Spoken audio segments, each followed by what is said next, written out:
So I just watched a video in which a philosophy professor from Oxford is talking to someone really young. I can't say their age, but I'm assuming below 12, a child.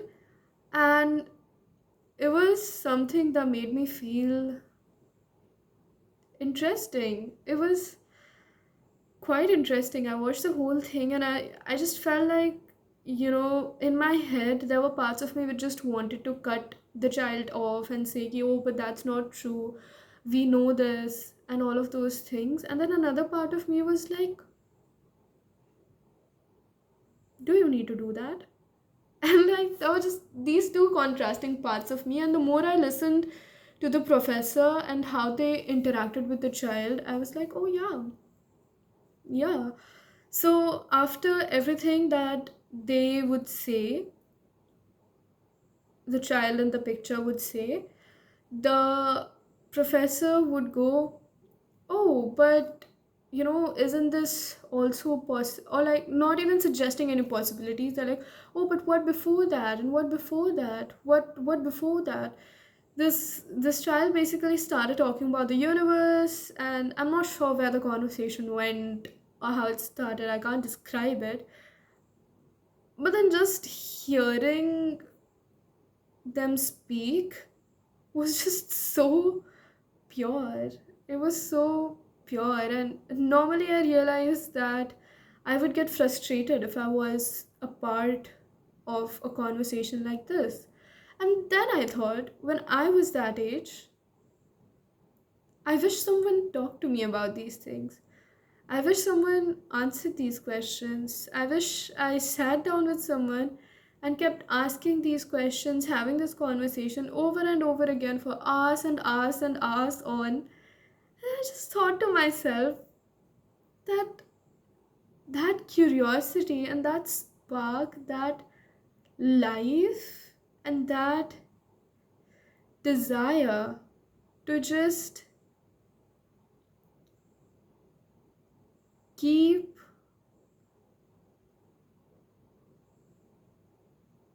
allowing questions to come instead of cutting yourself in the middle. I feel like growing up, I lost that part of me.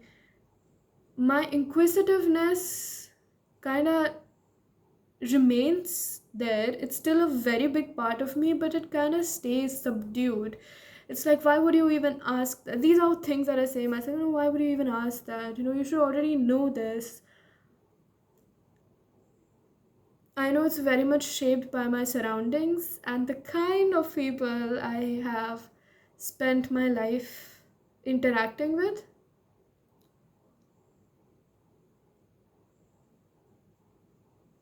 but it just made me very relieved that someone at that age would naturally be this way, right? They would keep asking questions, they would keep inquiring more and more, they would keep seeking more answers. And when they're around adults, most probably they would get a response which shuts them down, or goes something like in a direction in which they feel like they can't say anymore and they can't have this conversation anymore, and that these are stupid questions. She talked about her father here as well, who explained the concept of theism and atheism, and the idea that, okay, so she talked about a story. I'm not sure about the gender of this child. I'm assuming. So they brought up a story which said that there were a bunch of people who came in and said that flying spaghetti is my god. And then there were a bunch of Christians and they were like, you know, you're not right. That's not who God is. And then to just disprove these atheists, they sat and turned this flying spaghetti into a god. I miss that. I miss that part of my life where I have conversations where I can feel like they are going somewhere without cynicism, without someone being like, why are you even asking that? Why are you even thinking these things? Or what I'm saying is right and what you are saying is wrong. There is only one truth to everything and the entire world. Be it whatever your views are, whatever views anybody has, it's just so restrictive. The world is so restrictive. You can't make a mistake or have a lack of understanding of things and start talking about them. Otherwise, there's gonna be someone who's gonna say you should not have talked about this thing without doing proper research. I don't want to do research, I just want to talk about it. Can't we just talk about things? Can't we just discuss things? I want to learn more, I want to know more, but I don't want to slave away entire day looking at this screen trying to fill up my tank of curiosity. I would like open spaces where these conversations just happen without being shut down. And honestly, I do shut a lot of people down myself. I mean, internally at least. I don't often express it, but internally I'm just completely shut out. And a lot of it is because some people just start speaking to me without my consent, but sometimes it's because I think that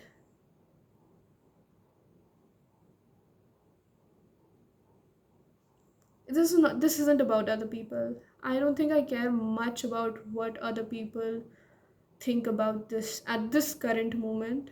I think it has a lot to do with me shutting myself down, because other people are just a mirror to show me what part of myself I'm shutting down or unable to access, but then doesn't really show to me what it means for me.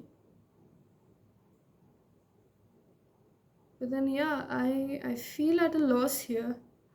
I feel at a loss here that I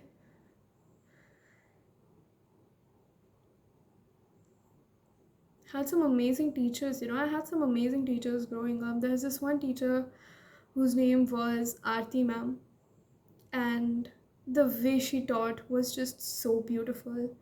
She would explain every single thing, she would answer every question, and she would make you question even more.